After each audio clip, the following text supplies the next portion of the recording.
네, 반갑습니다. 9월 4일 금요일 장중 시황을 전달해 드리도록 하겠습니다. 자, 미국발 악재 때문에 걱정들이 많으실 거라 생각합니다. 실제로도 주가가 좀 많이 하락해서 출발을 했고요. 아직까지 회복을 하지 못하는 그런 모습이 나타나고 있습니다. 뭐 장중에 좀 많이 올라왔었던 종목들도 다시 내려가는 모습이기도 하고요. 뭐 어디서 바닥을 잡을 것인지, 어디서 진정세가 나올 것인지 아직까지 확실치 않다라고 일단 보시면 되겠습니다. 자, 일각에서는 이제 미국발 악재가 폭락의 신호다. 이제 주가가 이제 조정을 받을 것이다. 꺾일 것이다.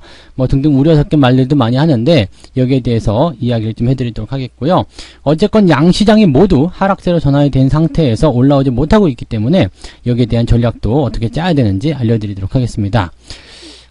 결론은 일단은 시장은 달라진 것이 없다. 이 부분을 좀 말씀드리고 싶고요. 여기에 대한 설명도 같이 해드리겠습니다만, 외국인들이 현재 매도로 전환된 부분에서 어떻게 대응해야 되는지, 또 시장은 어떤 부분에 달라진 것이 없는지, 또 어떤 부분을 우리가 조심해야 되는지, 그런 것들만 우리가 오늘 체크하시면 될 것 같습니다. 자, 차트를 보면서 설명을 이어가도록 하는데요. 자, 종합주가지수는 일단 양봉의 상태입니다. 오늘 아침에 2.6% 넘게 하락세를 만들었다가 다시 올라오면서 그래도 지지선 위쪽으로 다시 올라가는 모습이죠. 2359포인트, 2360포인트. 일단 2355포인트가 지지선 역할을 하고 있었고요. 지금 조금 올라와서 2360, 2365포인트 정도가 또 다른 지지선 역할을 하는 부분인데요. 나쁘지 않죠? 네, 이런 부분들은 이렇게 올라와 있다는 것은 괜찮습니다. 근데 한 가지 우리가 체킹을 좀 해야 되는 부분은 뭐냐면, 주가가 이제 저점을 잡아줄 것이냐죠. 하락한 이후의 상승, 그리고 나서 이제 그 단기적 매도 포인트가 일단 만들어졌잖아요. 아침 10시 넘어가면서부터 매도 포인트, 즉 차익 실현에 대한 관점들이 나오기 시작하는데, 여기에서 이제 지지가 어떻게 될 것인가가 중요한 부분이겠죠. 일단 하락 출발했기 때문에 이격도가 벌어졌을 겁니다. 그러면 이 이격도를 좁히기 위한 움직임은 어떻게 진행되냐면, 횡보를 통해서 오후 내내 움직임이 나오겠죠. 그 다음에 수급이 어떻게 개선되는지, 그 다음에 재료가 어떻게 개선되는지에 따라서 주가의 뭐 전반적인 상승이 나온다든지, 또는 다시 추가 하락이 나타나든지, 이렇게 결정이 좀 될 겁니다. 현재로서는 더 밀릴 만한 이유는 일단 없다고 보셔야 되는 게 맞아요. 왜냐면 지금 미국 시장에서의 어떤 폭락은 기술주가 일단 이끌었잖아요. 기술주가 이끌었고, 또 기술주들은 그동안 많이 올라왔기 때문에 거기에 대한 자연스러운 부분을 좀 보시면 되거든요. 우리가 해외 증시 잠깐만 한번 살펴볼게요. 애플 같은 경우 한번 살펴보게 되면은요, 애플이 지금 보시면 여기 주가가 이제 액면 분할 이후에 오늘 이 8%대 내려간 모습이잖아요. 이게 강하게 상승했다가 이제 내려간 부분이라서 현재 이게 수정 주가로 나와야지 좋은데, 네, 아무튼 여기서는 이게 따로 없는가 봐요. 그죠? 네, 여기 지금 해외 주식이라서 그런 부분이 따로 없는 것 같은데, 어쨌든 그 많이 올라간 부분에 대한 조정이기 때문에 실질적으로 봤을 때는 요 상황 자체가 뭐 이렇게 시장 영향을 주지는 않는다고 보시면 되는 거죠. 즉 상승하고 있던 과정에서, 네, 상승하고 있던 과정에서 많이 올라온 부분은 조금 반납한 부분이기 때문에 이게 뭔 걱정이냐, 이렇게 보실 수 있는 내용이겠죠. 그러니까 뭐 10%대든 20%대든 이렇게 올라가고 나서 뭐 한 10% 정도 깎아주는 거, 한 절반 정도 깎아주는 거, 그게 무슨 상관인데 뭐 큰 걱정 없어, 그런 거 괜찮아, 이런 식으로 받아들이게 되는 그런 내용이라고 보시면 되는 거라서, 여러분들이 실질적으로 이제 시장을 바라보는 관점은 그렇게 가셔야 돼요. 뭐 미국에서 나타나는 경제지표를 보시면 고용지표 개선됐죠. 그 다음에 뭐 합의라든지, 그 다음에 갈등 요소들이 많이 해소가 되는 과정으로 가고 있단 말이에요. 그러면 경제 상황들 나쁘지 않아요. 우리나라에서도 지금 경상수지 보면은 이제 좋게 나오는 모습 나타나잖아요. 그러니까 경제적인 어떤 상황들은 좋게 나오는데, 문제는 뭐냐면 그동안 증시를 이끌고 올라갔었던 그런 종목군들의 변동성이죠. 많이 올라갔기 때문에 차익 실현이 나오는 것도 당연한 거고요. 많이 올라갔기 때문에 어느 정도 들어가는 것도 당연한 겁니다. 그런 부분에 놓여 있는 상태이기 때문에 이러한 변동성이 뭐 증시를 완전히 뭐 폭락을 시킨다거나 방향을 바꾼다거나 이렇게 될 일은 없다라고 보시면 되는 거죠. 이런 건 뭐 단정제도 되는 그런 내용이라고 보시면 됩니다. 그래서 현재 시점에서는 달라진 것은 없는데, 단기적 변수가 일단 미국장에서 나타나게 된 거고요. 그 변수가 조금 크게 형성되었다라고 보시면 됩니다. 근데 억울한 게 있는 거죠. 우리 증시는 그만큼 올라가지도 않았는데 얻어맞으니까 좀 짜증나는 거 있습니다. 그래서 이 부분들은 이제 우리가 어떻게 해석을 해야 되냐면, 아직 선진시장 쪽으로 들어가 있는 매수세 쪽 안전자산에 대한 선호 현상이 아직까지는 더 많은 것 같다라고 판단하셔야 되는 내용이죠. 왜냐면 이 코로나에 대한 상황이 완벽하게 해소가 됐다라면 모르겠지만 뭐 백신이 곧 나온다라고 하지만 아직 나온 거 아니잖아요. 그리고 경기가 좋아졌다라고 하지만 아직 좋아지는 과정이잖아요. 그러니까 사람들 마음에서는 아직까지도 불안한 감이 조금은 남아있다라고 생각하셔야 되는 거죠. 그러니까 그런 내용들이 있기 때문에 아직 위험자산 쪽으로의 어떤 매수세 유입이 아직 이루어지지 못하고 있었던 상황이었고요.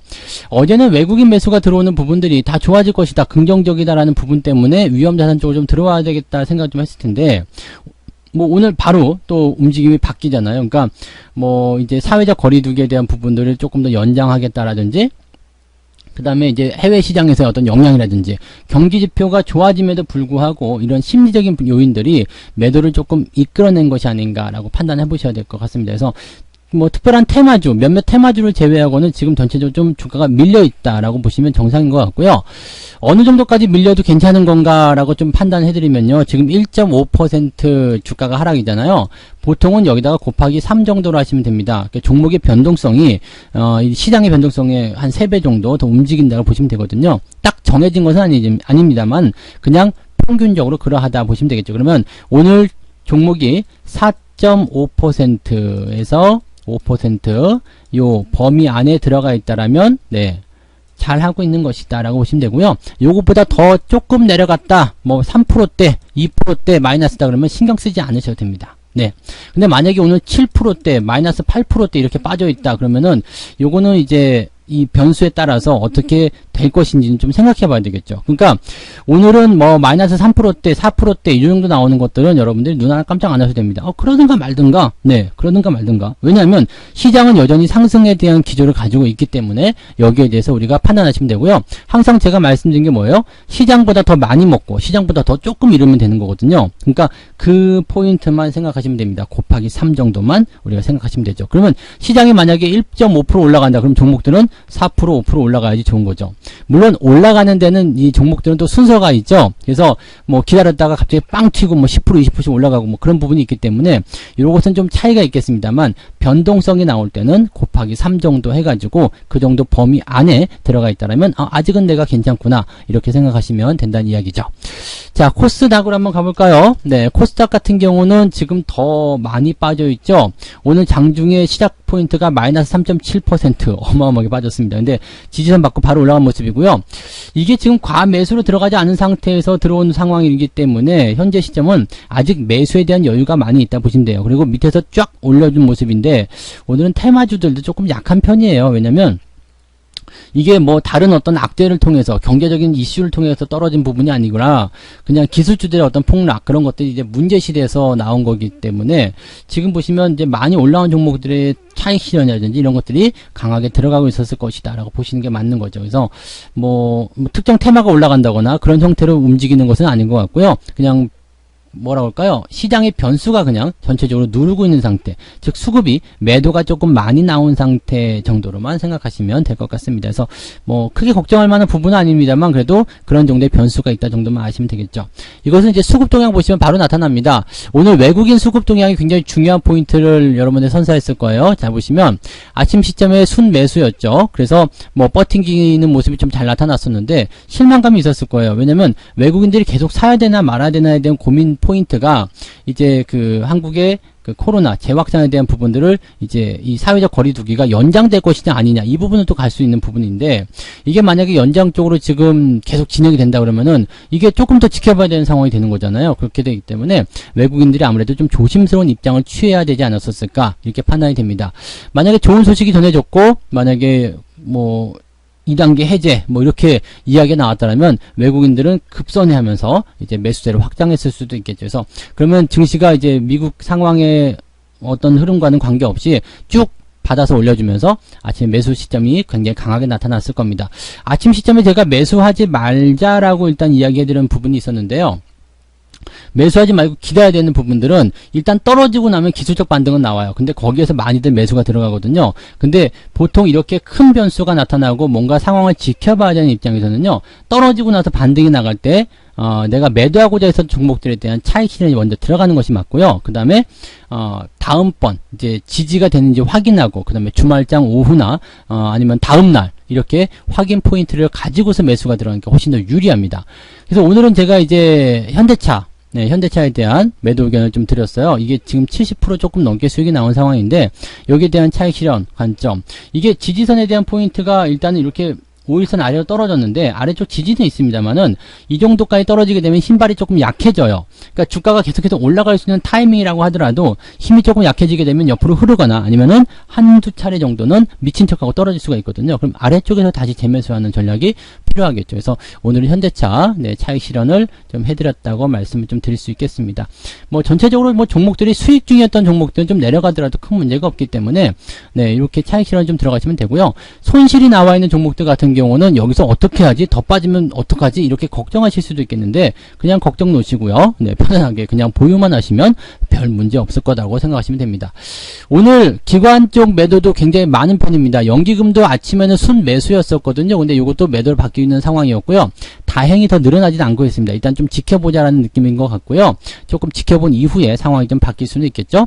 근데 오후를 봐야지 알겠습니다만 외국인하고 이 연기금 쪽 매수가 오후에 이렇게 올려주게 된다라면 증시가 몰라보게 달라질 겁니다. 그래서 마이너스 뭐 한 2, 3%대인 종목군들은 플러스로 넘어가거나 아니면은 거의 다 회복하면서 증시를 마무리할 수도 있습니다. 그러니까 그런 포인트들 잘 노려보시면 되겠습니다. 아직은 뭐 걱정하시거나 그럴 만한 이유가 전혀 없는 상태예요. 시장에 비해서 여러분들의 종목은 괜찮다라고 보시면 되는 거니까 현재 시점에서 뭐 너무 큰 변수가 있다거나 위에서 많이 떨어져 내리는 거, 뭐 거래가 많이 터졌다거나 딱 그 매도의 포인트 나오는 거 있죠. 그런 것들 아니면은 그냥 무시하셔도 된다고 보시면 됩니다.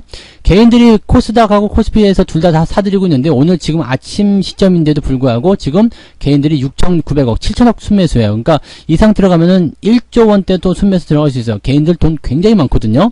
자, 떨어지는 대로 내가 다 받아주리라. 이런 약간 그 대인배 같은 그런 느낌들 좀 주는데 어쨌든 당분간은 외국인들이든 기관이든 매도를 하게 되면 개인들한테 잡아먹힐 것으로 생각하기 때문에 수급에 대한 문제도 뭐 그렇게 크게 내가 부담스럽다고 보긴 좀 어려울 것 같습니다. 자, 오늘 기관 쪽 보시면은요, 여기 지금 매수가 들어간 종목들이 있죠. 강하게 오늘 더존 비즈온 같은 경우도 강하게 상승했고 이게 뉴딜 펀드와 관련된 종목군들이 대부분 다 올라간 겁니다. 그래서 이런 종목군들이 현재 강하게 상승세를 좀 보이고 있었던 모습이고요. 후성 같은 경우도 마찬가지고요. 그래서 이 뉴딜 펀드, 뉴딜 지수 여기에 대한 어떤 기대치, 즉 정책적인 수혜주들이 오늘 힘을 좀 받아주는 그런 형태의 모습이다. 그러니까 정책주들은 제가 중간에 버리지 말고 계속 웬만하면 끝까지 들고 가라 이렇게 말씀드렸죠. 점검 끝날 때까지 들고 가세요. 이 부분들은 지속적으로 호재를 작용시킬 가능성이 높습니다. 그래서 이런 종목들 혹시라도 갖고 있다라면 그대로 홀딩을 유지해 나가시는 것이 유리하다고 보시면 되겠습니다. 자, LG화학이나 뭐 LG화학도 물론 포함이 되어 있습니다만 그 중에서도 이제 조금 높게 올라간 종목들은 단기적인 어떤 차익 실현 나올 수 있다고 말씀드렸죠. 그래서 삼성전자, 카카오, 현대차, 뭐 현대모비스 전부 다 지금은 주가가 떨어져 있는 상태입니다. 그래서 매수 포인트 하기 좋겠다. 내가 매수하고자 했던 가격보다 더 많이 떨어졌다라고 이야기가 나와 있는데 그렇다고 해서 막 들어가시기는 좀 그렇습니다. 왜냐면 내가 원래 매수하고자 하는 가격보다 더 많이 내려갔다고 하더라도 그 부분은 돌발적인 지금과 같은 변수가 없었을 때 이야기고요. 변수가 생긴 이후부터는 반등이 나갈 때 매수하시는 게 맞겠죠. 그래서 지금은 기다리는 게 좋은 전략입니다. 외국인 같은 경우는 기아차 순매수가 좀 있는데 일단 떨어지는 상황이기 때문에 요거는 큰 의미 없을 것 같고요. 하이닉스라든지 현대모비스, 하이닉스가 조금 모양새가 괜찮아지고 있는데 요건 좀 더 기다려야 되겠죠. 시젠 이런 것도 순매수하고 있는데 일단 뭐 들어가고 있는 상황이라서 크게 의미 없을 것 같고요. 신한지주나 넷마블 일단 다 팔고 있는 형태. 하나솔루션 오늘도 많이 올라갔죠. 어제 제가 잠깐 말씀을 좀 드렸지만 이 캔들 패턴은 매수를 동반한 캔들 패턴이기 때문에 추가 상승이 나올 수 있는 가능성, 오늘 그대로 말씀이 전달이 되고 있는 모습인 것 같습니다. NC소프트 뭐 이런 것들이 이제 주가를 상승하는 모습이고요. 주가가 잘 올라가는 모습도 잘 보세요. 지금까지 이제 뭐 없는 종목군들은 올라갔지만 위에 많이 일단 상승한 종목들 같은 경우는 상승폭이 둔화되거나 하락 전환이 되는 그런 모습이 나타나고 있다는 것을 꼭 명심하시면 되겠습니다. 그래서 똑같이 뉴딜 펀드에 편입이 된 종목이라고 하더라도 올라갔던 종목이냐 아니냐에 대한 부분들이 이제 흐름을 좌우하고 있다라고 보시면 됩니다. 그래서 그 내용들 꼭 참고하시면 좋겠네요. 지금은 일단 시장은 일단 변한 게 없다라는 부분 먼저 중요하고요. 외국인들이 매도에 전환됨에 따라서 대형주의 약세가 증시 하락을 이끌고 있다. 뭐 그 정도까지만 보시면 되겠고요. 변한 게 없기 때문에 일단 변동성은 좀 나오더라도 여러분들이 가지고 있는 종목들은 일단 시장 지수 곱하기 3 정도 하셔가지고 그 범주 안에 있으면 그냥 콧방귀 끼세요. 그래 네가 알아서 해. 뭐 갖고 놀다가 제자리만 돌려놔. 뭐 이런 식으로 하시든가. 네, 그런다고 내가 쳐다볼 줄 아냐? 뭐 이렇게 관심도 주지 말고 여러분들 그냥 오후 시간을 즐겨버리세요. 그 다음에 편안한 주말 보내시면 아마 다음 주 되면 또 몰라보게 달라질 수 있겠죠. 자, 어쨌건 지금 앞으로 나와 있을 변수는요, 다음 주에는 만기일, 네, 선물 옵션 동시 만기일, 쿼드러플 위칭데이입니다. 그래서 거기에 대한 변수 정도만 일단 생각할 수 있는 거고요. 상황은 점차적으로 개선될 수밖에 없는 내용이기 때문에, 네, 어차피 우상향 패턴에서 계속 올라갈 수만 없고 살짝 내려왔다. 그거 가지고 너무 네, 마음적인 부담을 가지실 필요는 없겠다. 그냥 냅두면 됩니다. 거래가 미친 듯이 늘어나서 뭔가 특징적인 상황을 보여줬다거나 그런 거 아닌 이상은 그냥 놔두고 다시 올라가기를 기다리시면 될 겁니다. 시간과의 싸움이고요. 네, 안 팔겠다는데 지들이 어쩔 거야. 같이 올려줘야죠. 그죠? 네. 자, 저는, 네, 마감 시황 때 또 다시 이야기 해드릴 거고요. 여러분들, 기운 내시고요. 네, 뭐, 지금 시장 이런 거, 이 정도 조정은 아무것도 아니잖아요. 어차피 올라간 상태에서 내려온 거고, 지지점 다 만들어져 있는데, 그래서 걱정하시는 분 안 계시죠? 네, 그러니까 편안하게 마음 가지시고, 보고 있으면 자꾸 걱정된다 그러면 덮어버리세요. 꺼버리시고 밖에 나갔다 돌아오시고 장 끝나고 살펴보시면 훨씬 더 마음은 편하실 겁니다. 자, 편안한 네 대응들 하시기 바라고요. 너무 네 이렇게 마음이 움직이는 그런 형태 만들지 않으셨으면 좋겠습니다. 저는 마감 때 다시 올게요. 고맙습니다. 본 방송에서 제공되는 모든 정보는 투자 판단의 참고 자료이며 투자의 최종 책임은 본 방송을 이용하는 본인에게 있습니다.